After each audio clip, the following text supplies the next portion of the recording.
ചിലത് വിട്ടുകളയുക ജീവിതയാത്രയിൽ അധികവും വിട്ടുകളയാനുള്ളതാണ്. നമ്മൾ നമ്മുടെ ശൈശവത്തെ വിട്ടുകളഞ്ഞാണ് ബാല്യത്തിലെത്തുന്നത്. പിന്നെ യൗവനം, അത് വിട്ട് വാർദ്ധക്യത്തിലേക്ക് എത്തുന്നു. ഇതെല്ലാം നമ്മൾ അറിഞ്ഞും എന്നാൽ അറിയാതെയും നടക്കുന്ന പ്രക്രിയയാണ്.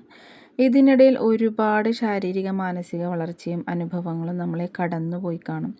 ഇതെല്ലാം പ്രകൃതി പ്രക്രിയയാണെന്ന് അറിഞ്ഞിട്ടും ആരെങ്കിലുമൊക്കെ പറയുന്ന വാക്കുകൾ കേട്ട് നിങ്ങൾ ഇന്നും ദുഃഖിക്കുന്നു.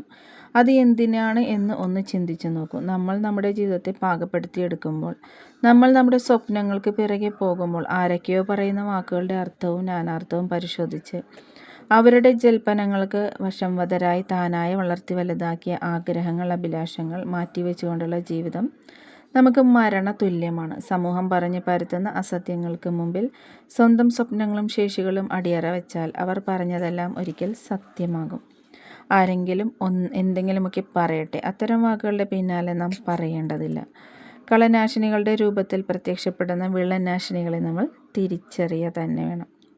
കയറിനെ കണ്ടാൽ പാമ്പെന്ന് തോന്നാവുന്ന തരത്തിലുള്ള അത്തരം ചിന്താവലയങ്ങൾക്കുള്ളിൽ കുരുങ്ങി അവിടെ തന്നെ ജീവിതം അവസാനിപ്പിക്കുന്നവരായി മാറാനുള്ളതല്ല എൻ്റെ ജീവിതം എന്ന തിരിച്ചറിവ് നിങ്ങൾക്ക് തീർച്ചയായും ഉണ്ടാകണം. Bye bye.